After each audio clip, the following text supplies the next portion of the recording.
Hey guys, welcome back to MMA Library. Today in MMA and UFC news, Henry Cejudo recently blasted Aljamain Sterling via Twitter, suggesting that he's one of the most boring fighters in the UFC. Aljo, you are the only champ who makes me look likable. I won the gold and you won the Oscar. The only person you ever put to sleep was the paid audience. It took you 2 rounds to finish a handicap juice box. Various people have claimed that Michael Chandler used several dirty tactics during his fight with Dustin Poirier last weekend. Here's what Chandler had to say about it. Yeah, the blood thing, first of all, that's not dirty or illegal. And second of all, he had me in a triangle. My head was over his face and my nose was gushing blood. Was I trying to clear my nose and trying to breathe and trying to survive? Yeah, you know, so if blood was going to get on his face, sorry, my bad. But no, yes, yeah, I did. I thought it was. Well, it was. Well, no. First of all, it literally looked like he was. You were making a painting. Yeah, you were making a Jackson Pollock painting on his face. Well, it's like, well, hey, well, it's kind of like, well, hey, if you're content to lay there and you're content to try to get this submission, which I knew it wasn't going to get it, but he was just going to lay there and he was buying his time. You're gonna, get rained on. And possibly, the snot rockets were going to come out because it was just gushing and it was all coagulating inside there. And also, I'm trying to breathe at the same time. You can hear me still sniffling. When you're fighting and you're both trying to kill each other. Exactly. So it's a little bit, all 3 of those things that you just brought up are a little bit unfair for the armchair quarterback to say. The back of the head thing. Did 1 or 2 of those punches catch his head? Yes, after he turned his head, but I was catching his ear with every single one of them. That's wwhy the referee was there watching the entire time. Yeah, you guys had a full-on monologue. He said, "Watch the back of the head." As soon as he did, I said, "I caught his ear." And then after that, was there any more punches to the back of the head? No. In a recent interview, Derek Lewis joked when asked about being undefeated in Texas by saying that someone was out there doing voodoo on him. Here's the clip. You were once undefeated in Texas. What the hell happened? That's what I don't know, man. I think somebody out there doing voodoo on me. I don't know. Maybe it's the media. It's something in the air, man. Something in the air. Because this is like new people every time I'm doing interviews now. What's your name? Alex. You knew, right? You interviewed me before? Yeah. Oh, okay. I interviewed you when you knocked You didn't interview me before, right? You did? I think so. I mean, I've been in the room at least. But you never interviewed. See, it's new. Chael Sonnen recently gave his opinion on the rematch between Alex Pereira and Israel Adesanya. Alex Pereira, new champion, #1 contender, Khamzat Chimaev. What do you think, guys? I got to tell you, it doesn't sit well with me. Doesn't sit well with me. I'm into the fight. I'm into whatever Chimaev's doing. Pereira's made a new fan out of me. It doesn't sit well with me.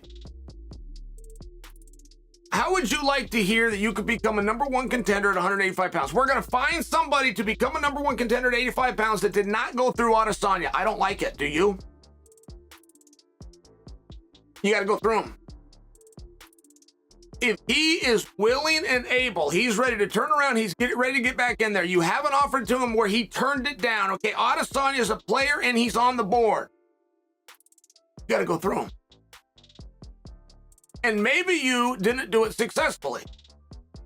Don't misinterpret me. I don't care if it's Robert Whittaker. He went in there. He stepped in there. I'm okay with that. I'm okay with Paulo Costa. I mean, I get that there's some boys. But if you're going to tell me that we can have a #1 contender that never dealt with Adesanya, I'm going to have a problem with that. It's going to be slight. Sean O'Malley recently gave us some insight on who he may face off against next. Here's the clip.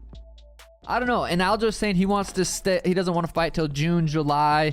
Me being the #1 contender, I might be wanting to fight in March. There's guys deserving of big fights in the division right now. So the Cheeto rematch is looming. I know that one's getting closer and closer, and that is a massive fight. So yeah, hopefully I'll talk to UFC here in the next week or so, and then I think once I sit down and talk to UFC, the division will have a lot more answers moving forward. Have they said anything to you about an interim title? No, but I mean, that's a possibility. I think that's kind of, it's a possibility, and I don't see why not. I mean, it's not like Aljo's losing his belt, so. Right. Any permutation with you, I think, is good, right? So if they did you, Henry, I'd be okay. If they did you, Cheeto, I think that'd be really. Me versus Cheeto is a lot bigger than me versus Henry. Aljamain Sterling recently stated that he's sure he could beat Henry Cejudo in a wrestling match. okay, he has the wrestling advantage on paper. If it was a wrestling match, they say he would win, even though I don't think so. If it's freestyle, okay, maybe I'll give him the freestyle. I don't even see how he won. He's just so much smaller than me. I'm like, dude, what is your path to victory in beating me in a freestyle match? Like, you take a shot, I can step around and cut the corner on you and expose your back for points. Like, people think my wrestling is not up to par with these guys just because they got a gold medal. I'm like, okay, cool, bro, cool. I've wrestled with a lot of high-level guys, and I probably wrestle more competitively now than you do. Dan Hooker joined Submission Radio for an interview and let the host know what it was like to kiss Joe Rogan's head. Before we get into that, what did Joe Rogan's head taste like? I have to know this. And please spare no details. Joe Rogan's head. It was glistening. It was talking to me. It said, kiss me, Dan Hooker. Kiss me.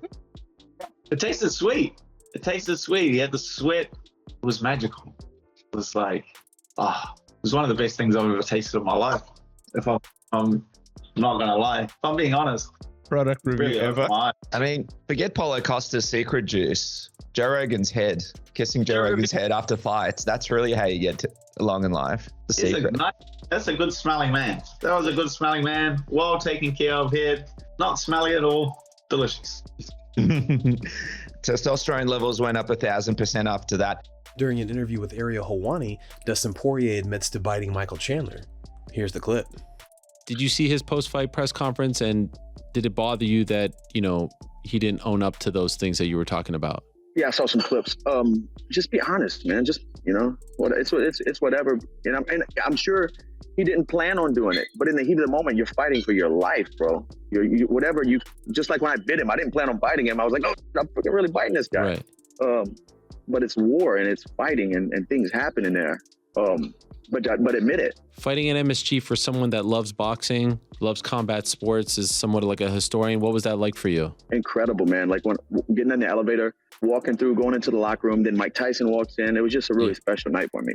Yeah, it was just a really special night for me, dude. So thankful. I'm gonna tell my daughter, you know, tell my grandkids one day, tell anybody who will listen that, you know, I fought at a sold out Madison Square Garden and had a crazy fight. You know, I'm prideful of that stuff. Israel Adesanya reveals what Alex Pereira said to him in the octagon after their fight last weekend. How do you feel about him as a person? I don't know him as a person. I don't know him as, but I told him after the fight, when I took a bow to the crowd, he came up to me, he said, hey, respect. I was like, it's okay. I don't like you, you don't like me, but respect. And we shook hands. Okay. Yeah. Why don't you like him? Energies don't mix, and that's okay. This is war. War still wages on. Guys, thanks so much for checking out the video. If you like the content we do here on this channel, don't forget to like and subscribe to MMA Library for all the latest MMA and UFC news. We'll see you in the next video.